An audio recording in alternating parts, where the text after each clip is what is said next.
ಒಂದು ಯಾಗಶಾಲೆ, ಇನ್ನೊಂದು ಪಾಠಶಾಲೆ. ಇಬ್ಬರು ಸೇರಿಕೊಂಡು ಜ್ಞಾನ ಯಜ್ಞವನ್ನು ನಡೆಸ್ತಾ ಇದ್ದಾರೆ. ನಮ್ಮ ಇಂಟರಾಕ್ಟಿವ್ ವರ್ಲ್ಡ್ ಸ್ಕೂಲಿನ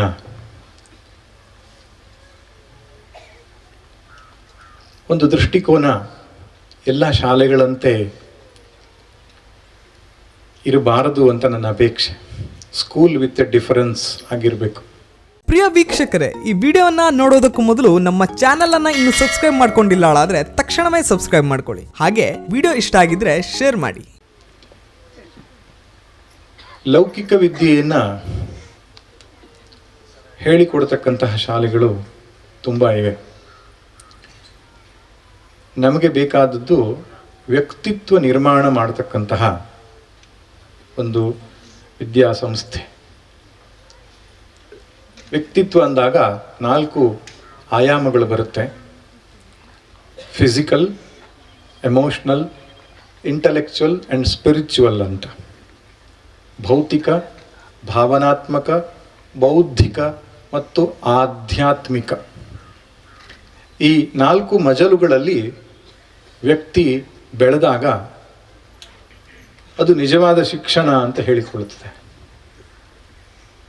ಆದ್ದರಿಂದ ಸ್ವಾಮಿ ವಿವೇಕಾನಂದರು ಹೇಳ್ತಿದ್ರು, the end of education is character.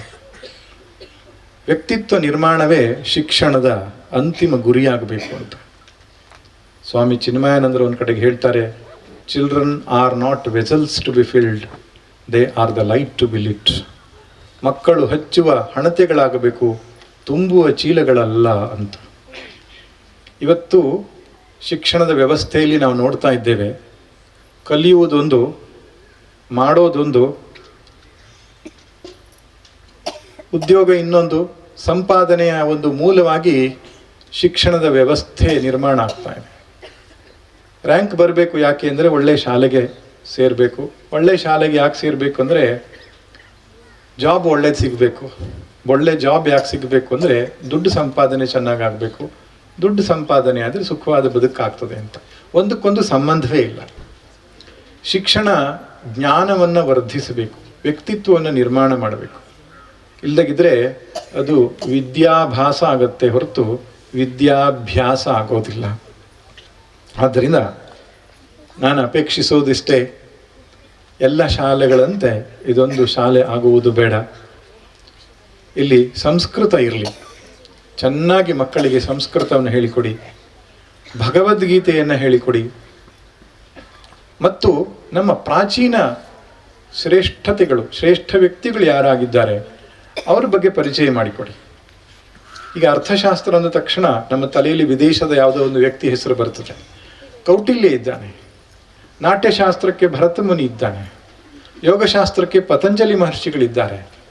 ಹಾಗೆ ಆಸ್ಟ್ರಾನಮಿ ಇರಬಹುದು, ಖಗೋಳಶಾಸ್ತ್ರ ಅಂತ ನಾವೇನು ಕರಿತೇವೆ ಅದಿರಬಹುದು, ಆಯುರ್ವೇದ ಶಾಸ್ತ್ರಗಳಿರಬಹುದು. ಹೀಗೆ ತತ್ವಶಾಸ್ತ್ರಗಳಂತೂ ದೊಡ್ಡ ದೊಡ್ಡ ಮಹಿಮರಾಗಿ ಹೋಗಿದ್ದಾರೆ.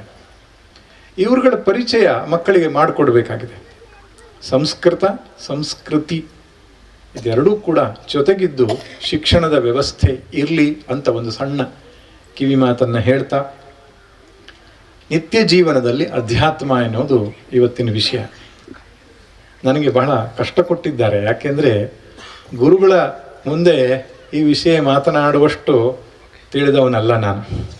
ನಾನೇನೋ ಅಲ್ಪ ಸ್ವಲ್ಪ ಅಲ್ಲಿ ಇಲ್ಲಿ ಸಣ್ಣ ಪುಟ್ಟ ವಿಷಯಗಳು ಗೊತ್ತೇ ಹೊರತು ಗುರುಗಳ ಹಾಗೆ ತಪಸ್ಸಾಗಲಿ, ಜ್ಞಾನವಾಗಲಿ, ಅತ್ಯಂತ ವಿಸ್ತಾರವಾದ ಅನುಭವವಾಗಲಿ ಸಾಧನಾ ಕ್ಷೇತ್ರದಲ್ಲಿ ನನಗಿಲ್ಲ. ಆದ್ದರಿಂದ ಆ ಅಂಜಿಕೆಯಿಂದಲೇ ಅವರ ಕ್ಷಮೆ ಯಾಚಿಸುತ್ತಾ ನಾನು ಈ ವಿಷಯದ ಕುರಿತು ಯಥಾಮತಿ ಯಥಾಶಕ್ತಿ ಚಿಂತನೆಯನ್ನು ಮಾಡ್ತಾ ಇದ್ದೇನೆ. ಅಧ್ಯಾತ್ಮ ನಮಗೆ ಯಾಕೆ ಬೇಕು ಅಂತ. ಅಧ್ಯಾತ್ಮ ಎಂಬ ಶಬ್ದದ ಅರ್ಥ ಏನು?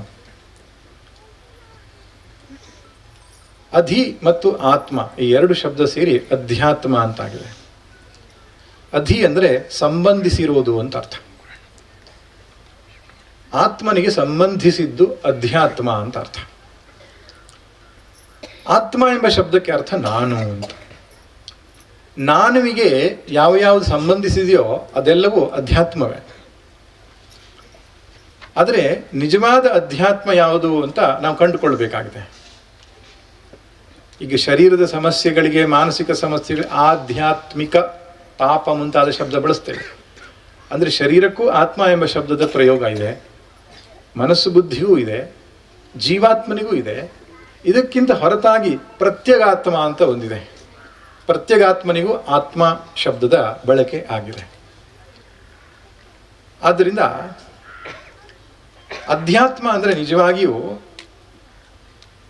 ಈ ಶರೀರ, ಮನಸ್ಸು, ಬುದ್ಧಿ ಮತ್ತು ಜೀವಾತ್ಮ ಅಥವಾ ಅಹಂಕಾರ ಅದಕ್ಕಿಂತ ಒಳಗಿರುವ ಪ್ರತ್ಯಗಾತ್ಮನಿಗೆ ಅಧ್ಯಾತ್ಮ ಎಂಬ ಶಬ್ದ ಸರಿಯಾಗಿ ಯುಕ್ತವಾಗ್ತದೆ.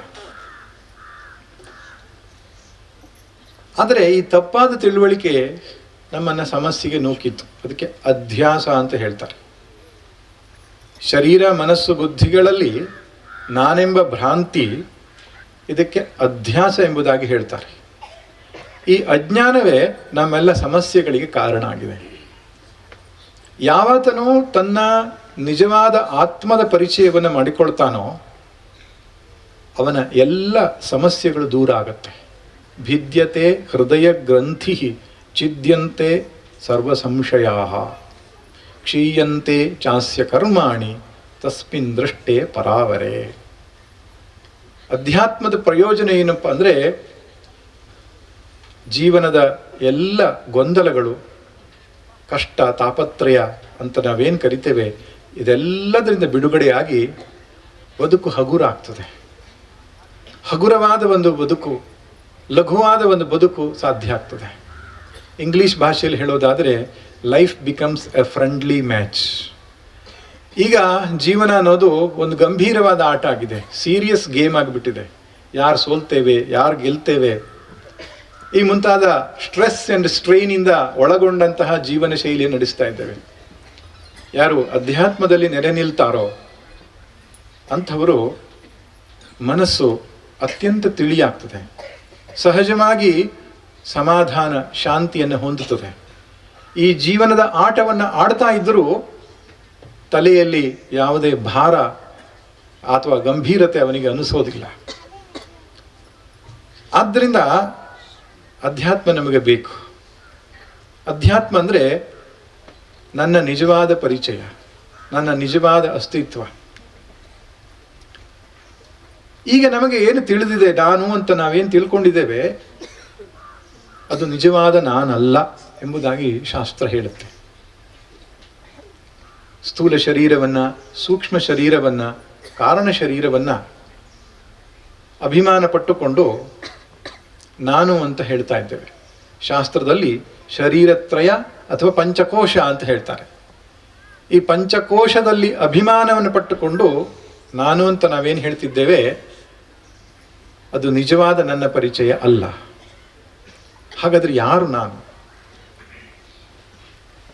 ಆತ್ಮ ಅನ್ನುವಂಥದ್ದು ಶರೀರ ಮನಸ್ಸಿನ ಭಾಗವಾಗಲಿ, ಅಂಶವಾಗಲಿ, ಕ್ರಿಯೆಯಾಗಲಿ ಅಲ್ಲ. ಆತ್ಮ ಎನ್ನುವುದು ಸ್ವತಂತ್ರ ವಸ್ತು. ಶರೀರ ಮನಸ್ಸಿನ ಅಂಶವಾಗಲಿ, ಕ್ರಿಯೆಯಾಗಲಿ, ಗುಣಧರ್ಮವಾಗಲಿ ಅಲ್ಲ. It is not a part, product or property of the body or mind. It is an independent entity. ಅದೊಂದು ಸ್ವತಂತ್ರ ವಸ್ತು. ಆ ಆತ್ಮ ಚೈತನ್ಯವು ಶರೀರವನ್ನೆಲ್ಲ ವ್ಯಾಪಿಸಿ ಸಚೇತನಗೊಳಿಸಿ ಈ ಶರೀರ ಮನಸ್ಸು ಬುದ್ಧಿಯನ್ನು ಮೀರಿ ನಿಂತಿದೆ. ಆತ್ಮನು ಶರೀರದ ಒಳಗೆಲ್ಲೋ ಇಲ್ಲ. ಸದ್ಯಕ್ಕೆ ನಾವು ಯೋಚನೆ ಮಾಡುವ ಶೈಲಿ ಹಾಗೆ, ನಮ್ಮ ಆತ್ಮಶುದ್ಧಿ ಇರಬೇಕು, ನನ್ನ ಆತ್ಮದಿಂದ ಹೇಳ್ತೇನೆ ನಾನು ಅನ್ನುವಾಗ ಇಲ್ಲಿ ಮುಟ್ಟುಕೊಂಡು ಹೇಳ್ತೇವೆ ನಾವು. ನಮ್ಮ ಪ್ರಕಾರ ಶರೀರದ ಒಳಗೆಲ್ಲೋ ಆತ್ಮ ಇದೆ ಅಂತ. ಅದು ತಪ್ಪು ತಿಳುವಳಿಕೆ. ನಿಜವಾಗಿ ಆತ್ಮದ ಒಳಗೆ ಈ ಶರೀರ ಮತ್ತು ಪಂಚಭೂತಾತ್ಮಕವಾದ ಸೃಷ್ಟಿಯೇ ಇದೆ. ಇದು ದೊಡ್ಡ 360 ಡಿಗ್ರಿ ಥಿಂಕಿಂಗ್ ಅಂತ ಹೇಳ್ತಾರಲ್ಲ, ದೊಡ್ಡ ಬದಲಾವಣೆ ಇದು. ಶರೀರದ ಒಳಗೆ ಆತ್ಮ ಇರುವುದಲ್ಲ, ಆತ್ಮದೊಳಗೆ ಜಗತ್ತು ಮತ್ತು ಶರೀರ ಇದೆ. ಅಂತರ್ಬಹಿಶ್ಚ ತತ್ಸರ್ವಂ ವ್ಯಾಪ್ಯ ನಾರಾಯಣ ಸ್ಥಿತಃ. ಆದ್ದರಿಂದ ಆತ್ಮನು ಶರೀರವನ್ನು ಸಚೇತನಗೊಳಿಸಿ ಶರೀರವನ್ನು ಮೀರಿ ನಿಂತಿದೆ ಅದು. ಆಮೇಲೆ ಆತ್ಮನು ಶರೀರ ನಾಶವಾದರೂ ನಾಶವಾಗುವವನಲ್ಲ. ಶರೀರ ನಾಶವಾಗಬಹುದು, ಮನಸ್ಸು ಒಂದು ಹಂತದಲ್ಲಿ ಲುಪ್ತವಾಗಬಹುದು, ಆದರೆ ಆತ್ಮನು ಇಲ್ಲದಾಗುವುದಿಲ್ಲ. ಆದರೆ ಒಬ್ಬ ವ್ಯಕ್ತಿ ಸತ್ತಾಗ ಅಲ್ಲಿ ಆತ್ಮ ಕಾಣುವುದಿಲ್ಲಲ್ಲ, ಅಭಿವ್ಯಕ್ತಿ ಇಲ್ವಲ್ಲ, ಅಂದರೆ ಮಾಧ್ಯಮ ಇಲ್ಲ. ಅದು ತೋರಿಕೊಳ್ಳುವುದಕ್ಕೆ ಅಂತಃಕರಣ ಅನ್ನುವಂತಹ ಮಾಧ್ಯಮ ಇಲ್ಲ ಅನ್ನೋದು ಬಿಟ್ಟರೆ ಆತ್ಮ ಎಲ್ಲಿಗೂ ಹೋಗಲಿಲ್ಲ. ಸತ್ತವನ ಆತ್ಮ ಹೋಯಿತು ಅಂತ ಹೇಳ್ತಾರಲ್ಲ, ಅದೇನದು? ಅದು ಸೂಕ್ಷ್ಮ ಶರೀರ. ಅದಕ್ಕೂ ಆತ್ಮ ಎಂಬ ಶಬ್ದದ ಬಳಕೆ ಇದೆ. ಅದರ ನಿಜವಾದ ಆತ್ಮ ಅಲ್ಲ. ನಿಜವಾದ ಆತ್ಮ ಆಕಾಶದ ಹಾಗೆ ಎಲ್ಲಿಗೂ ಹೋಗುವವನಲ್ಲ. ಆತ್ಮವತ್ ಸರ್ವ ಆಕಾಶವತ್ ಸರ್ವ ಗತಶ್ಚ ನಿತ್ಯ. ಆತ್ಮನು ಆಕಾಶದ ಹಾಗೆ ಎಲ್ಲೆಲ್ಲೂ ವ್ಯಾಪಿಸಿಕೊಂಡಿರುವ ನಿತ್ಯ ಸತ್ಯ ಅನಂತವಾದ ವಸ್ತು. ಈಗ ಆತ್ಮ ಆತ್ಮ ಅಂತ ಏನು ಶಬ್ದ ಬಳಸ್ತಾ ಇದ್ದೇನೋ ಅದರ ಬದಲಾಗಿ ನಾನು ಅಂತ ಬಳಸಬೇಕು. ಅದೇ ಅಧ್ಯಾತ್ಮ ಚಿಂತನೆ. I am not part or product or property of the body. I am an independent entity. I pervade and enliven the body. I go beyond the body. ಕೊನೆಯದಾಗಿ ಈ ಶರೀರ ಮನಸ್ಸುಗಳು ನಾಶವಾದರೂ ನಾನು ನಾಶವಾಗುವವನಲ್ಲ. ಈ ಸತ್ಯ ನಮಗೆ ಯಾವಾಗ ತಿಳಿಯುತ್ತದೋ ನಮ್ಮ ದೃಷ್ಟಿಕೋನ ಬದಲಾಗ್ತದೆ. ಜಗತ್ತನ್ನು ನೋಡುವ ದೃಷ್ಟಿ ಮತ್ತು ನನ್ನ ಬಗ್ಗೆ ನಾನು ತಾಳಿರುವ ದೃಷ್ಟಿ ಎರಡೂ ಬದಲಾಗುತ್ತದೆ. ಇಷ್ಟು ದಿನ ಜಗತ್ತನ್ನು ಭೋಗ್ಯ ಪ್ರಪಂಚ ಎಂಬುದಾಗಿ ನೋಡ್ತಾ ಇದ್ದೆ. ನನ್ನ ಭೋಗಕ್ಕಾಗಿ ಇರುವ ಪ್ರಪಂಚ ಅಂತ. ನಾನು ಅಂದರೆ ಶರೀರದ ಒಳಗೆಲ್ಲ ಹುದುಗಿರುವ ಹುಟ್ಟು ಸಾವಿಗೆ ಒಳಪಡುವ ಒಬ್ಬ ಜೀವಾತ್ಮ ಅಂತ ಭಾವಿಸಿಕೊಂಡಿದ್ದೆ. ಹೆಂಡತಿ, ಮಕ್ಕಳು, ಸಂಸಾರ, ಮನೆ, ಮಠಗಳನ್ನು ಹೊಂದಿರುವಂತಹ ಸಂಸಾರಿ ಎಂಬುದಾಗಿ ಭಾವಿಸಿಕೊಂಡಿದ್ದೆ. ಯಾವಾಗ ನನ್ನ ಆತ್ಮದ ಆಯಾಮ, ಆತ್ಮದ ನೆಲೆ ನನಗೆ ಪರಿಚಯವಾಗ್ತದೋ ಆವಾಗ ಒಂದು ಸತ್ಯ ಗೊತ್ತಾಗ್ತದೆ. ಇರುವುದು ಒಂದೇ ವಸ್ತು, ಅದು ಜೀವವಾಗಿ ಜಗತ್ತಾಗಿ ತೋರ್ತಾ ಇದೆ ಅಂತ. ಅಲ್ಲಿ ಎರಡಿಲ್ಲ. ನೇಹ ನಾನಾಸ್ತಿ ಕಿಂಚನ. ಇದೆಲ್ಲವೂ ಕೂಡ ಆ ಒಂದೇ ಚೈತನ್ಯ ವಸ್ತು ಬಗೆ ಬಗೆಯಾಗಿ ತೋರ್ತಾ ಇದೆ. ಇದು ಉಪನಿಷತ್ತಿನ ಅಂತಿಮವಾದಂತಹ ಘೋಷ. ಈಶಾವಾಸ್ಯಮಿದಂ ಸರ್ವಂ ಉಪನಿಷತ್ತು ಹೇಳುತ್ತೆ. ಬ್ರಹ್ಮ ಏವ ಇದಗಂ ಸರ್ವಂ, ಪುರುಷ ಏವ ಇದಗಂ ಸರ್ವಂ, ವಾಸುದೇವ ಸರ್ವಮಿತಿ ಭಗವದ್ಗೀತೆ ಹೇಳುತ್ತೆ. ಸರ್ವಂ ವಿಷ್ಣುಮಯಂ ಜಗತ್ ಭಾಗವತ ಹೇಳುತ್ತೆ. ನಮ್ಮೆಲ್ಲ ಶಾಸ್ತ್ರಗ್ರಂಥಗಳು ಒಂದೇ ಕಂಠದಿಂದ ಹೇಳುವಂತಹ ಮಾತು ಏನಪ್ಪ ಅಂದರೆ, ಇರುವುದು ಒಂದೇ ವಸ್ತು ಎರಡಾಗಿ ಅನೇಕವಾಗಿ ತೋರ್ತಾ ಇದೆ ಅಂತ. ಆದ್ದರಿಂದ ಆ ಆತ್ಮನನ್ನ ಅರಿತುಕೊಂಡು ಆತ್ಮನಲ್ಲಿ ಯಾರು ನೆಲೆ ನಿಲ್ತಾರೋ ಅವರ ಎಲ್ಲ ಕಷ್ಟಗಳು, ತೊಂದರೆಗಳು, ದುಃಖಗಳು ನಿವೃತ್ತಿಯಾಗತ್ತೆ. ಕಷ್ಟಗಳು ಯಾಕಿವೆ ಅಂದರೆ ನನ್ನನ್ನು ತಪ್ಪಾಗಿ ತಿಳ್ಕೊಂಡಿದ್ದರಿಂದ ಇದೆ. ಸರಿಯಾದ ತಿಳುವಳಿಕೆ ಬಂದ ಮೇಲೆ ಅದು ನಿವೃತ್ತಿ ಆಗ್ತದೆ. ಇದು ಅಧ್ಯಾತ್ಮ. ಈಗ ನಿತ್ಯ ಜೀವನದಲ್ಲಿ ಅಧ್ಯಾತ್ಮ ಅಂತ ಹೇಳ್ತಿದ್ದಾರೆ. ಅಧ್ಯಾತ್ಮ ನಿಜವಾಗಿ ಜ್ಞಾನ, ಅದು ಅಷ್ಟೇ. ಅಲ್ಲಿ ಮಾಡುವಂಥದ್ದೇನಿಲ್ಲ, ಸರಿಯಾಗಿ ಅರಿತುಕೊಳ್ಳುವಂಥದ್ದು ಅಷ್ಟೇನೆ. ಜ್ಞಾನಿ ಆದ ಮೇಲೆ ನಡೆಯುತ್ತದೆ ಕರ್ಮ ಅಷ್ಟೆ. ಗುಣಾಗುಣೇಶು ವರ್ತಂತೆ ಇತಿ ಮತ್ವಾನ ಸಜ್ಜತೆ. ಭಗವದ್ಗೀತೆಯಲ್ಲಿ ಕೃಷ್ಣ ಹೇಳ್ತಾನೆ, ಕರ್ಮಗಳು ಶರೀರದಿಂದ ಘಟಿಸ್ತವೆ, ಅವನು ಮಾಡೋದಿಲ್ಲ. ಕರ್ಮ ಅನ್ನೋದು ಉಂಟಾಗೋದಿಲ್ಲ ಅಲ್ಲಿ. ಆದ್ದರಿಂದ ಅಧ್ಯಾತ್ಮ ಅಂದ್ರೇನು? ಸರಿಯಾದ ತಿಳಿವಳಿಕೆ. ಆದರೆ ನಿತ್ಯ ಜೀವನದಲ್ಲಿ ಅಧ್ಯಾತ್ಮದ ಆಚರಣೆ, ಅನುಸರಣೆಯ ಬಗ್ಗೆ ಇಲ್ಲಿ ವಿಷಯವನ್ನು ಪ್ರಸ್ತಾಪಿಸಿದ್ದಾರೆ. ಅಂದರೆ ಅರ್ಥಾತ್ ಏನು? ಆ ಅಧ್ಯಾತ್ಮದ ಔನ್ನತ್ಯವನ್ನು ತಲುಪಬೇಕಾದ್ರೆ ನಮ್ಮ ಜೀವನ ಶೈಲಿ ಹೇಗಿರಬೇಕು ಎನ್ನುವಂಥದ್ದು. ನೋಡಿ, ಶಾಸ್ತ್ರಗಳು ಸ್ಪಷ್ಟವಾಗಿ ಹೇಳ್ತಾ ಇವೆ, ಎರಡು ರೀತಿಯ ಸಾಧನೆ ಬೇಕು. ಅಧ್ಯಾತ್ಮವನ್ನು ತಲುಪುವುದಕ್ಕೆ ಎರಡು ಸಾಧನೆಗಳು ಬೇಕು. ಒಂದು ಜ್ಞಾನ ಯೋಗ್ಯತಾ ಪ್ರಾಪ್ತಿ, ಇನ್ನೊಂದು ಜ್ಞಾನ ಯೋಗ. ಜ್ಞಾನ ಯೋಗ್ಯತಾ ಪ್ರಾಪ್ತಿಗೆ ಇನ್ನೊಂದು ಹೆಸರು ಸಾಧನ ಚತುಷ್ಟಯ ಸಂಪತ್ತಿ ಅಥವಾ ಸಾಧನ ಚತುಷ್ಟಯ ಸಂಪನ್ನ. ಅವನು ಜ್ಞಾನ ಯೋಗ್ಯತೆಯನ್ನು ಹೊಂದಿದವನು. ಇನ್ನೊಂದು ಜ್ಞಾನ ಯೋಗ. ಜ್ಞಾನಯೋಗ ಅಂದ್ರೇನು? ಉಪನಿಷತ್ತು ಭಗವದ್ಗೀತೆಗಳ ಶ್ರವಣ ಮನನ ನಿಧಿಧ್ಯಾಸನ, ಇದು ಜ್ಞಾನಯೋಗ. ಈ ಎರಡು ಹಂತಗಳನ್ನು ದಾಟಿ ಒಬ್ಬನು ಅಧ್ಯಾತ್ಮದಲ್ಲಿ ಅಥವಾ ಪ್ರತ್ಯಗಾತ್ಮದಲ್ಲಿ ನೆಲೆ ನಿಲ್ಲಬೇಕಾಗ್ತದೆ. ನಿತ್ಯ ಜೀವನದಲ್ಲಿ ಅಧ್ಯಾತ್ಮ ಅಂದರೆ ಇಷ್ಟೇನೆ, ಈ ಜ್ಞಾನ ಯೋಗ್ಯತಾ ಸಿದ್ಧಿಯನ್ನು, ಜ್ಞಾನ ಯೋಗ್ಯತಾ ಪ್ರಾಪ್ತಿಯನ್ನು ಮಾಡಿಕೊಳ್ಳೋದು. ಅದಕ್ಕೆ ಉಪಾಯ ಎರಡು, ಒಂದು ಕರ್ಮಯೋಗ, ಇನ್ನೊಂದು ಉಪಾಸನಾ ಯೋಗ. ಇಡೀ ಭಗವದ್ಗೀತೆ ಸ್ಪಿರಿಚುವಾಲಿಟಿ ಇನ್ ಡೈಲಿ ಲೈಫ್ ಎನ್ನುವ ಟಾಪಿಕ್ ಮೇಲೆ ಇರೋದು. ಕೃಷ್ಣನ ಮುಖ್ಯವಾದ ಸಂದೇಶ ಗೀತೆಯಲ್ಲಿ ಇರೋದೇ ನಿತ್ಯ ಜೀವನದಲ್ಲಿ ಅಧ್ಯಾತ್ಮ ಎನ್ನುವುದು. ಈ ಕರ್ಮಯೋಗದ ಜೀವನ ಶೈಲಿಯೇ ನಿತ್ಯ ಜೀವನದಲ್ಲಿ ಅಧ್ಯಾತ್ಮ. ಅದರಿಂದ ಸಾಂಖ್ಯ ಯೋಗವು ಪೃಥಕ್ ಬಾಲಾಃ ಪ್ರವದಂತಿನ ಪಂಡಿತಾಹ. ಸ್ಪಷ್ಟವಾಗಿ ಹೇಳ್ತಾನೆ, ಸಾಂಖ್ಯ ಅಂದರೆ ಜ್ಞಾನ, ಯೋಗ ಅಂದರೆ ಕರ್ಮಯೋಗ. ಪೃಥಕ್ ಇತಿ ಬಾಲಾಹ ಪ್ರವದಂತಿ, ಇದು ಬೇರೆ ಬೇರೆ ಅಂತ ದಡ್ಡರು ಹೇಳ್ತಾರೆ, ಆದರೆ ಇದು ಎರಡೂ ಮುಟ್ಟಿಸೋದು ಒಂದೇ ಗುರಿಯ ಕಡೆಗೆ ಅಂತ ಹೇಳ್ತಾನೆ. ಅರ್ಥಾತ್ ಕರ್ಮಯೋಗವನ್ನು ಯಾರು ಸರಿಯಾಗಿ ಪಾಲಿಸ್ತಾರೋ ಅವರು ಅಧ್ಯಾತ್ಮದ ಶಿಖರವನ್ನು ತಲುಪ್ತಾರೆ. ಕರ್ಮಯೋಗ ಅಂತ ಹೇಳಿದರೆ ಏನು? ಕೃಷ್ಣ ಹೇಳ್ತಾನೆ, ಪ್ರತಿಯೊಬ್ಬರು ಕರ್ತೃತ್ವ ಮತ್ತು ಭೋಕ್ತೃತ್ವ ಭಾವದಿಂದ ಕರ್ಮವನ್ನು ಮಾಡ್ತಿರ್ತಾರೆ. ನಾನು ಇಂಥವನು ಎನ್ನುವಂತಹ ಅನಿಸಿಕೆ, ಇಂತಹ ಫಲ ಬೇಕು ಎನ್ನುವ ಆಗ್ರಹ, ಕರ್ತೃತ್ವ ಬುದ್ಧಿ ಭೋಕ್ತೃತ್ವ ಬುದ್ಧಿ ಇಟ್ಟುಕೊಂಡು ಕರ್ಮವನ್ನು ಮಾಡ್ತಿರ್ತೇವೆ. ಅಂಥವರಿಗೆ ಕರ್ಮಿಗಳು, ಕರ್ಮ ಬಂಧನ ಎಂಬುದಾಗಿ ಕರೀತಾರೆ ಅದನ್ನು.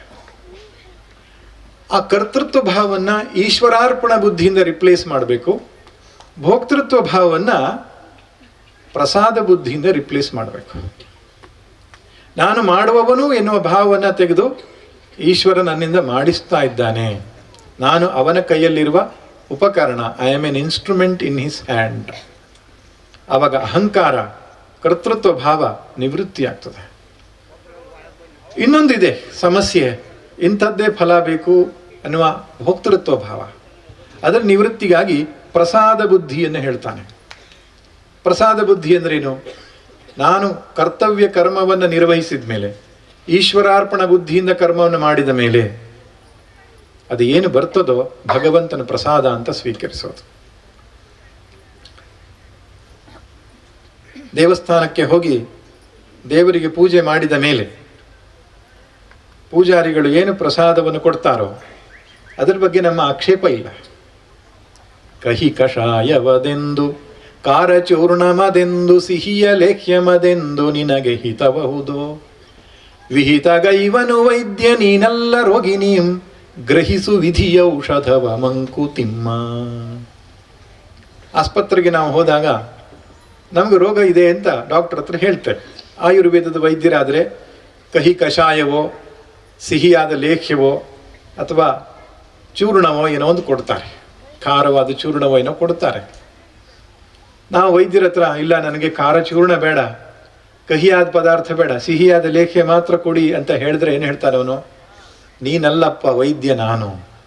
ನಿನ್ನ ರೋಗ ಗುಣ ಆಗೋದಕ್ಕೆ ಯಾವ ಔಷಧಿ ಕೊಟ್ಟರೆ ಸರಿ ಎಂದು ನನಗೆ ಗೊತ್ತಿದೆ, ತೆಗೆದುಕೋ, ಒಳ್ಳೆಯದಾಗತ್ತೆ ಅಂತ ಹೇಳ್ತಾನೆ.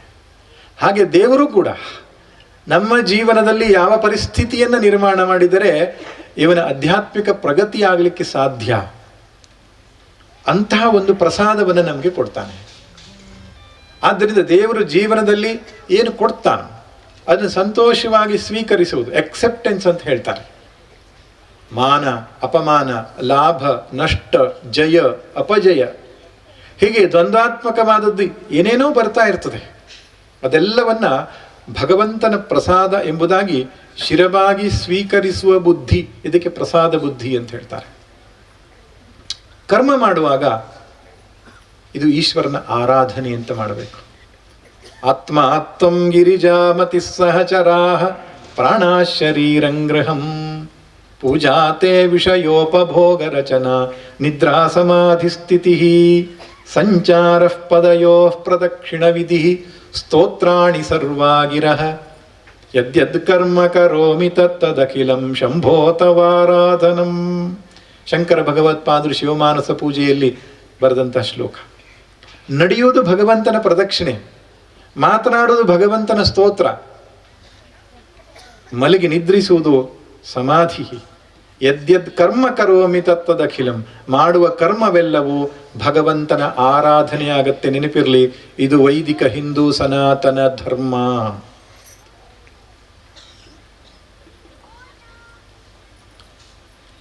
ಪೂಜಾ ಕೋಣೆಯಲ್ಲಿ ಕೂತ್ಕೊಂಡು ಮಾಡುವುದಷ್ಟೇ ಪೂಜೆ ಅಂತ ಹೇಳೋದಿಲ್ಲ. ಕೃಷ್ಣ ಹೇಳ್ತಾನೆ, ಬೆಳಿಗ್ಗೆ ಎದ್ದಂದಿನಿಂದ ರಾತ್ರಿ ಮಲಗುವ ತನಕ ನೀನು ಮಾಡುವ ಪ್ರತಿಯೊಂದು ಕರ್ಮವೂ ಈಶ್ವರಾರಾಧನೆಯಾದೀತು. ಯಾವಾಗ? ಚೇಂಜ್ ಆಫ್ ಆಟಿಟ್ಯೂಡ್ ಮಾಡ್ಕೊಂಡ್ರಾಯ್ತು. ನಾವು ಚೇಂಜ್ ಆಫ್ ಆಕ್ಷನ್ ಮಾಡುವ ಅವಶ್ಯಕತೆ ಇಲ್ಲ.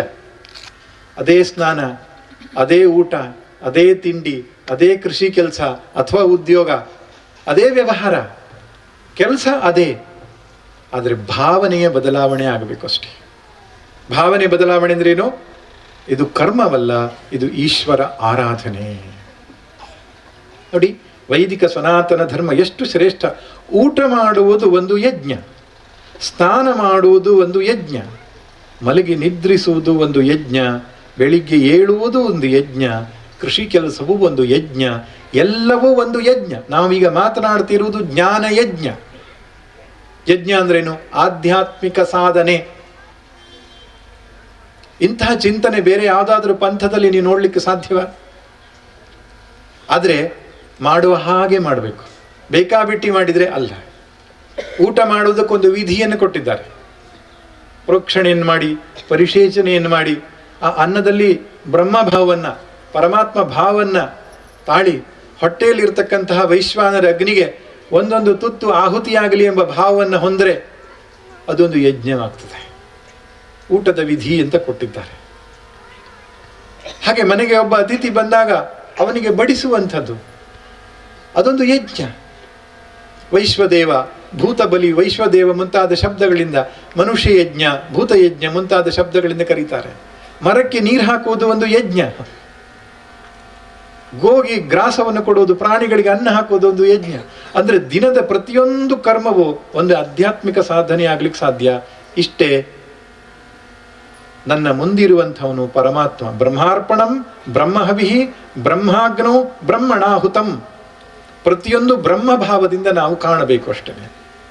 ಕಸಬರಿಗೆಯನ್ನು ಹಿಡ್ಕೊಂಡು ಕಸ ಗುಡಿಸುವಾಗ ಅದೊಂದು ಯಜ್ಞ ಭಾವದಿಂದ ಮಾಡಬೇಕು. ಯಾರೋ ಒಬ್ಬರು ಅತಿಥಿಗಳು ಮನೆಗೆ ಬಂದಾಗ ಅವರನ್ನು ಉಪಚರಿಸುವಾಗ ಯಜ್ಞ ಭಾವದಲ್ಲಿ ಮಾಡಬೇಕು. ಇದೇ ಸ್ಪಿರಿಚುವಾಲಿಟಿ, ಇದೇ ಅಧ್ಯಾತ್ಮ. ಆದ್ದರಿಂದ ಮಾಡುವ ಪ್ರತಿಯೊಂದು ಕರ್ಮವನ್ನ, ಇರುವ ಕೆಲಸವ ಮಾಡು ಕಿರಿದೆನದೆ ಮನ ಬಿಟ್ಟು ದೊರೆತುದ ಪ್ರಸಾದವೆಂದುಣ್ಣು ಗೊಣಗಿಡದೆ ಧರಿಸು ಲೋಕದ ಭರವ ಪರಮಾರ್ಥವನು ಬಿಡದೆ ಹೊರಡು ಕರೆ ಬರಲಳದೆ ಮಂಕುತಿಮ್ಮ. ಆದ್ದರಿಂದ ಇರುವ ಕೆಲಸವನ್ನ ದೇವರ ಆರಾಧನೆ ಅಂತ ಮಾಡುವಂಥದ್ದು. ಜೀವನದಲ್ಲಿ ಏನು ಫಲಗಳು ಬರ್ತದೋ, ಯೋಗಸ್ಥ ಕುರು ಕರ್ಮಾಣಿ ಸಂಗಂ ತ್ಯಕ್ತ್ವಾ ಧನಂಜಯ ಸಿದ್ಧ್ಯ ಸಿದ್ಧ್ಯೋರ್ ಸಮೋಭೂತ್ವ ಸಮತ್ವಂ ಯೋಗ ಉಚ್ಯತೆ. ಅದ್ಭುತವಾದ ಮಾತು. ಯೋಗ ಬುದ್ಧಿಯಿಂದ ಜೀವನ ಮಾಡುವುದೇ ಆಧ್ಯಾತ್ಮಿಕ ಜೀವನ. ಯೋಗ ಅಂದ್ರೇನು? ಮನಸ್ಸಮಾಧಾನ, ಮನಸ್ಸಿನ ಪ್ರಶಾಂತತೆ. ಯೋಗಿ ಅಂದ್ರೆ ಯಾರು? ಯಾರ ಮನಸ್ಸು ಯಾವಾಗಲೂ ಅತ್ಯಂತ ಪ್ರಶಾಂತವಾಗಿರ್ತದೋ ಅವನ ಯೋಗಿ.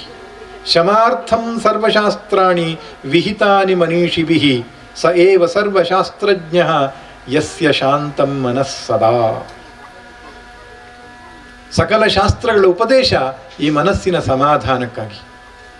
ಯೋಗಿ ಅಂದರೆ ಮನಸ್ಸನ್ನು ಸಮಾಧಾನವಾಗಿಟ್ಟುಕೊಳ್ಳೋನು. ಮನಸ್ಸು ಚಂಚಲ ಆಗಲಿಕ್ಕೆ ಎರಡೇ ಕಾರಣ.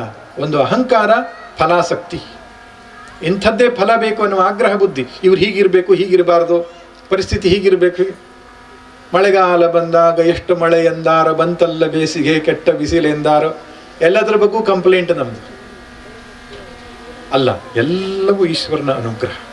ನೋಡಿ, ಹೀಗೆ ಹೇಳಿದ ಮಾತ್ರಕ್ಕೆ ಪರಿಸ್ಥಿತಿಯನ್ನು ಬದಲಾಯಿಸುವ ಪ್ರಯತ್ನ ಇಲ್ಲ ಅಂತಲ್ಲ. ನಮ್ಮ ಪ್ರಯತ್ನ ಮಾಡೋಣ. ಆದರೆ ಪ್ರಯತ್ನವನ್ನು ಮೀರಿ ಇನ್ನೊಂದು ಶಕ್ತಿ ಜಗತ್ತನ್ನು ನಡೆಸ್ತಾ ಇದೆ. ಅದು ನನ್ನ ಹಿತಕ್ಕಾಗಿಯೇ ಹೀಗೆ ಮಾಡಿದೆ ಎಂಬುದನ್ನು ನಾವು ಒಪ್ಪಿಕೊಂಡು ಸ್ವೀಕಾರ ಮಾಡೋಣ. ಯಾವಾಗಲೂ ಮನಸ್ಸನ್ನು ಸಮಸ್ಥಿತಿಯಲ್ಲಿಟ್ಟುಕೊಳ್ಳುವ ಪ್ರಯತ್ನವೇ ಕರ್ಮಯೋಗ. ರಾಗದ್ವೇಷ ಶಿಥಿಲವಾಗಬೇಕು. ಕರ್ಮಿ ಅಂದರೆ ಯಾರೋ, ಯಾರ ಮನಸ್ಸಿನಲ್ಲಿ ಅತ್ಯಂತ ರಾಗದ್ವೇಷ ಇದೆಯೋ ಅವನ ಕರ್ಮಿ. ಇವರು ಇಷ್ಟ, ಇವರು ಅನಿಷ್ಟ, ಇದು ಬೇಕು, ಇದು ಬೇಡ, ಇದು ಹೀಗಿರಬೇಕು, ಇದು ಹೀಗಿರಬಾರ್ದು. ಇದೇ ಮನಸ್ಸಿನ ಕಲುಷತೆಯ ಸಂಕೇತ. ಚಿತ್ತಶುದ್ಧಿಯ ಸಂಕೇತ ಏನು? ಮನಸ್ಸು ಸಮತ್ವ ಬುದ್ಧಿಯನ್ನು ತಾಳೋದು, ಸಮಾಧಾನವನ್ನು ತಾಳೋದು. ಈ ರೀತಿ ಸಮಾಧಾನವನ್ನು ಪಡೆಯುವುದಕ್ಕೆ ಇನ್ನೊಂದು ಉಪಾಯವನ್ನು ಶಾಸ್ತ್ರದಲ್ಲಿ ಹೇಳಿದ್ದಾರೆ. ಅದನ್ನೇ ಮೆಡಿಟೇಷನ್, ಉಪಾಸನೆ ಎಂಬುದಾಗಿ ಕರೀತಾರೆ. ಈಶ್ವರನ ಯಾವುದೋ ನಾಮವನ್ನು, ರೂಪವನ್ನು, ಗುಣವನ್ನು, ಲೀಲೆಯನ್ನು ಅಥವಾ ಧಾಮವನ್ನು ತೆಗೆದುಕೊಂಡು ಮನಸ್ಸಿನಲ್ಲಿಯೇ ಸಜಾತಿಯ ವೃತ್ತಿ ಪ್ರವಾಹವನ್ನು ಮಾಡುವ ಪ್ರಕ್ರಿಯೆಗೆ ಉಪಾಸನ ಅಂತ ಹೇಳ್ತಾರೆ. ಕರ್ಮಯೋಗದಿಂದ ಸ್ಥೂಲವಾಗಿರತಕ್ಕಂತಹ ರಜೋಗುಣ, ತಮೋಗುಣಗಳು ಕ್ಷೀಣವಾಗಿ ಹೋಗಿ ಸೂಕ್ಷ್ಮವಾದ ರಜೋಗುಣ ಒಳಗಡೆ ಉಳಿದುಕೊಂಡಿರುತ್ತದೆ. ಅದಕ್ಕೆ ಉಪಾಸನೆಯ ಅವಶ್ಯಕತೆ ಇದೆ. ನೋಡಿ, ನಮ್ಮಲ್ಲಿ ಮೆಡಿಟೇಷನ್ ಎಂಬ ಶಬ್ದವನ್ನು 2 ಸಂದರ್ಭಗಳಲ್ಲಿ ಬಳಸ್ತಾರೆ. ಒಂದು ಉಪಾಸನೆ, ಇನ್ನೊಂದು ನಿಧಿಧ್ಯಾಸನ. ನಿಧಿಧ್ಯಾಸನ ಅಂದರೆ ವೇದಾಂತಿಕ್ ಮೆಡಿಟೇಷನ್. ಅದು ಜ್ಞಾನಯೋಗ ಆದ ಮೇಲೆ ಮಾಡೋದು. ಜ್ಞಾನಯೋಗಕ್ಕಿಂತ ಮುಂಚೆ ಈಶ್ವರನ ಸಗುಣ ರೂಪದ ಕುರಿತಾದಂತಹ ಸಜಾತಿಯ ವೃತ್ತಿ ಪ್ರವಾಹ ರೂಪದ ಚಿಂತನೆಗೆ ಉಪಾಸನೆ ಎಂಬುದಾಗಿ ಕರೀತಾರೆ. ಉಪಾಸನಂ ನಾಮ ಸಗುಣ ಬ್ರಹ್ಮಣಿ ಸಜಾತಿಯ ವೃತ್ತಿ ಪ್ರವಾಹ ರೂಪ ಮಾನಸ ವ್ಯಾಪಾರ. ಕೇವಲ ಮಾನಸ ವ್ಯಾಪಾರ. ಅದು ಪರಮಾತ್ಮನ ನಾಮವೋ, ರೂಪವೋ, ಗುಣವೋ, ಲೀಲೆಯೋ. ಈಗ ಉದಾಹರಣೆಗೆ ಶಿವಮಾನಸ ಪೂಜಾ. ಮನಸ್ಸಿನಲ್ಲಿಯೇ ಶಿವನನ್ನು ಕಲ್ಪಿಸಿಕೊಂಡು, ಲಿಂಗವನ್ನು ಕಲ್ಪಿಸಿಕೊಂಡು ಸಕಲ ಉಪಚಾರಗಳನ್ನು ಮಾನಸಿಕವಾಗಿ ಮಾಡುವಂಥದ್ದು ಧ್ಯಾನ. ಇದರಿಂದ ಸೂಕ್ಷ್ಮ ರಜೋಗುಣವೂ ಕೂಡ ಅಡಗಿ ಮನಸ್ಸು ಶುದ್ಧ ಸತ್ವದ ಸ್ಥಿತಿಗೆ ಬರ್ತದೆ. ಆ ಸತ್ವ ಯುಕ್ತವಾದ ಅಂತಃಕರಣಕ್ಕೆ ಜ್ಞಾನವನ್ನು ಗ್ರಹಣ ಮಾಡುವ ಸಾಮರ್ಥ್ಯ ಬರ್ತದೆ. ಆತ್ಮಜ್ಞಾನವನ್ನು ಗುರುಶಾಸ್ತ್ರ ಉಪದೇಶದ ಮೂಲಕ ಗ್ರಹಿಸಿ ಸಂಶಯಗಳನ್ನೆಲ್ಲ ನಿವೃತ್ತಿ ಮಾಡಿಕೊಂಡು ಮನನದ ಮೂಲಕ, ನಿಧಿಧ್ಯಾನದ ಮೂಲಕ ಆತ್ಮದಲ್ಲಿಯೇ ನೆಲೆ ನಿಂತು ಬದುಕಿದ್ದಾಗಲೇ ಮುಕ್ತನಾಗಬೇಕೆಂಬುದಾಗಿ ಶ್ರುತಿ ಸ್ಮೃತಿಗಳ ಸಂದೇಶವಾಗಿದೆ. ಆದ್ದರಿಂದ ಹಿಂದೂ ವೈದಿಕ ಸನಾತನ ಜೀವನ ಪದ್ಧತಿಯೇ ಆಧ್ಯಾತ್ಮಿಕ ಜೀವನ ಪದ್ಧತಿ. ನಮ್ಮ ಹಿರಿಯರಿಗೆ ಗೊತ್ತಿತ್ತು ಇವನ ಜೀವನ ಶೈಲಿಯನ್ನು ಮೋಕ್ಷಕ್ಕಾಗಿ ಗುರಿ ಇಡಬೇಕು ಅಂತ. ಬೇರೆ ಸಂಸ್ಕೃತಿಗಳಲ್ಲಿ ಇದೊಂದು ಜೀವನ ಪದ್ಧತಿ ಅಷ್ಟೇ, ಲೈಫ್ ಸ್ಟೈಲ್. ಆದರೆ ಭಾರತೀಯ ಜೀವನ ಪದ್ಧತಿ ಹಾಗಲ್ಲ. ಮೋಕ್ಷವನ್ನು ಗುರಿಯಾಗಿಟ್ಟುಕೊಂಡು ಬದುಕನ್ನು ರೂಪಿಸಿದ್ದಾರೆ ಪ್ರಾಚೀನರು. ನಮ್ಮ ಬಟ್ಟೆ ಇರಬಹುದು, ಶೈಕ್ಷಣಿಕ ವ್ಯವಸ್ಥೆ ಇರಬಹುದು, ದಾಂಪತ್ಯ ಜೀವನ ಅಥವಾ ಕೌಟುಂಬಿಕ ಜೀವನ ಇರಬಹುದು. ಜೀವನದ ಪ್ರತಿ ಆಯಾಮದಲ್ಲಿಯೂ ಕೂಡ ಇವನು ಮುಂದಕ್ಕೊಂದಿನ ಮೋಕ್ಷದ ಕಡೆಗೆ ಸಾಗಬೇಕು ಎನ್ನುವ ಉದ್ದೇಶ ಇಟ್ಟುಕೊಂಡೇ ಪ್ರಾಚೀನರು ಜೀವನ ಶೈಲಿಯನ್ನು ರೂಪಿಸಿದ್ದಾರೆ. ಆದ್ದರಿಂದ ಸನಾತನ ಸಂಸ್ಕೃತಿ ಇದು ಕೇವಲ ಜೀವನ ಶೈಲಿ ಅಲ್ಲ. ಈಗ ಉದಾಹರಣೆ ಕೊಡಬೇಕು ಅಂದರೆ, ಗೃಹಸ್ಥರಿಗೆ ಪಂಚಮಹಾಯಜ್ಞವನ್ನು ಶಾಸ್ತ್ರ ವಿಧಿಸಿದೆ. ಎಷ್ಟೋ ಜನರಿಗೆ ಗೊತ್ತಿಲ್ಲ ಇದು. ನಿತ್ಯ ಕರ್ಮವಾಗಿ ಪಂಚಮಹಾಯಜ್ಞವನ್ನು ಮಾಡಬೇಕು ಎಂಬುದಾಗಿ ಹೇಳುತ್ತೆ ಗೃಹಸ್ಥ. ಏನದು? ದೇವಯಜ್ಞ, ಪಿತೃಯಜ್ಞ, ಬ್ರಹ್ಮಯಜ್ಞ, ಮನುಷ್ಯಯಜ್ಞ, ಭೂತಯಜ್ಞ ಎಂಬುದಾಗಿ. ಈ 5 ಯಜ್ಞಗಳನ್ನು ನಿತ್ಯವೂ ಒಬ್ಬ ಗೃಹಸ್ಥನು ಮಾಡಬೇಕು. ಆದರೆ ಈ ಯಜ್ಞವನ್ನು ಯಜ್ಞ ಅಂದರೆ ನೀವು ದೊಡ್ಡದು ಅಂತ ತಿಳ್ಕೊಳ್ಬೇಡಿ. ದೇವರ ಪೂಜೆ, ದೇವಯಜ್ಞ ಅಂತ ಹೇಳಿದರೆ ಇವತ್ತಿನ ಭಾಷೆಯಲ್ಲಿ ಹೇಳೋದಾದರೆ ಸಂಧ್ಯಾ ವಂದನೆ ಮತ್ತು ದೇವರ ಪೂಜೆ, ಜಪ ಮತ್ತು ಪೂಜೆ. ಪಿತೃಯಜ್ಞ, ಪಿತೃಗಳಿಗೆ ತರ್ಪಣ ಕೊಡುವಂಥದ್ದು ಅಥವಾ ಜೀವಂತವಾಗಿರುವ ತಂದೆ ತಾಯಿಗಳ ಸೇವೆ ಮಾಡುವಂಥದ್ದು ಪಿತೃಯಜ್ಞ. ಬ್ರಹ್ಮಯಜ್ಞ ಅಂದರೆ ಮೋಕ್ಷಶಾಸ್ತ್ರದ ಅಧ್ಯಯನ ಮಾಡ್ತಕ್ಕಂಥದ್ದು. ಹಿಂದಿನ ಕಾಲದಲ್ಲಿ ಅದನ್ನು ವೇದ ಅಧ್ಯಯನ ಅಂತ ಹೇಳ್ತಿದ್ರು. ಇವತ್ತು ಭಗವದ್ಗೀತೆಯೋ ಅಥವಾ ರಾಮಕೃಷ್ಣ ಪರಮಹಂಸರ ವಚನ ವೇದವೋ ಅಂಥ ಉತ್ತಮ ಗ್ರಂಥಗಳ ಅಧ್ಯಯನ ಬ್ರಹ್ಮಯಜ್ಞ. ಮನುಷ್ಯಯಜ್ಞ ಅಂದರೆ ಇವತ್ತಿನ ಭಾಷೆಯಲ್ಲಿ ಸೋಷಿಯಲ್ ಸರ್ವೀಸ್ ಅಂತ ಹೇಳ್ತಾರೆ. ಸಮಾಜದ ಇತರ ಎಲ್ಲ ವರ್ಗದವರಿಗೂ ಯಥಾಶಕ್ತಿ ಸಹಾಯ ಮಾಡುವಂಥದ್ದು. ಯಥಾಶಕ್ತಿ ಸಂವಿಭಾಗ ದಾನ ಎಂಬುದಾಗಿ ಕರೆದಿದ್ದಾರೆ. ಇನ್ನೊಂದು ಭೂತಯಜ್ಞ, ಸುತ್ತಮುತ್ತಲಿರುವಂಥ ಪ್ರಾಣಿ ಪಕ್ಷಿಗಳಿಗೆ, ವೃಕ್ಷಗಳಿಗೆ ನೀರು ಎರೆಯುವಂಥದ್ದು, ಸಾಕುವಂಥದ್ದು, ಅದು ಭೂತಯಜ್ಞ. ಇದನ್ನು ನಿತ್ಯ ಕರ್ಮವಾಗಿ ಹೇಳಿದೆ ಶಾಸ್ತ್ರ, ಪ್ರತಿಯೊಬ್ಬನಿಗೂ ಕೂಡ, ಗೃಹಸ್ಥನಿಗೆ. ನೋಡಿ, ಈ ಯಜ್ಞದಲ್ಲಿ ಸಂಕಲ್ಪ ಏನು? ಮಮೋಪಾತ್ತ ಸಮಸ್ತ ದುರಿತಕ್ಷಯದ್ವಾರ ಶ್ರೀ ಪರಮೇಶ್ವರ ಪ್ರೀತ್ಯರ್ಥಂ. ನನ್ನ ಎಲ್ಲ ಪಾಪಗಳು ಕ್ಷಯವಾಗಲಿ, ಈಶ್ವರನು ಸಂತುಷ್ಟವಾಗಲಿ, ಇದು 2 ಸಂಕಲ್ಪ. ಮತ್ತು ಮೂರನೇ ಸಂಕಲ್ಪ ಇಲ್ಲ ಇದಕ್ಕೆ. ಯಾಕೆ ಪ್ರಾಚೀನರು ಇದನ್ನಿಟ್ಟರು? ಅಂತಃಕರಣ ಶುದ್ಧಿ ಆಗಬೇಕು. ಇವನಿಗೆ ಗೊತ್ತಿಲ್ಲದೆ ನಮ್ಮ ಮನಸ್ಸು ಶುದ್ಧಿಯಾಗುವ ಉಪಾಯವನ್ನು ಪ್ರಾಚೀನರು ಇಲ್ಲಿ ಇಟ್ಟಿದ್ದಾರೆ. ಏಕಾದಶಿ ವ್ರತವನ್ನಿಟ್ಟಿದ್ದಾರೆ, ಏನು ಶಿವರಾತ್ರಿ ವ್ರತವನ್ನಿಟ್ಟಿದ್ದಾರೆ, ನವರಾತ್ರಿ ವ್ರತವನ್ನಿಟ್ಟಿದ್ದಾರೆ. ಈ ವ್ರತ ನಿಯಮಗಳು, ಹಬ್ಬ ಹರಿದಿನಗಳು, ಈ ಮುಂತಾದ ಆಚರಣೆಗಳ ಮೂಲಕ ಈ ಮನುಷ್ಯನು ನಿಧಾನಕ್ಕೆ ಅಂತಃಕರಣ ಶುದ್ಧಿ ಮಾಡಿಕೊಂಡು ಮೋಕ್ಷದ ಕಡೆಗೆ ಸಾಗಲಿ ಎಂಬುದಾಗಿ ನಮ್ಮ ಪ್ರಾಚೀನರ ಚಿಂತನೆಯಾಗಿತ್ತು. ಈ ಜಗತ್ತಿನಲ್ಲಿ ಅದ್ಭುತವಾದ ಒಂದು ಸಂಸ್ಕೃತಿ ವೈದಿಕ ಸನಾತನ ಸಂಸ್ಕೃತಿ. ಇದರ ರಕ್ಷಣೆಯಾಗಬೇಕು. ಮಕ್ಕಳಿಗೆ ಇದರ ವಿಚಾರವಾಗಿ ನಾವು ತಿಳಿಸಿಕೊಡಬೇಕು. ನಾವು ಕೂಡ ಅಧ್ಯಯನ ಮಾಡಿ ಈ ಬದುಕನ್ನು ಸಾಗಿಸಿ ಕೃತಕೃತ್ಯರಾಗಬೇಕು.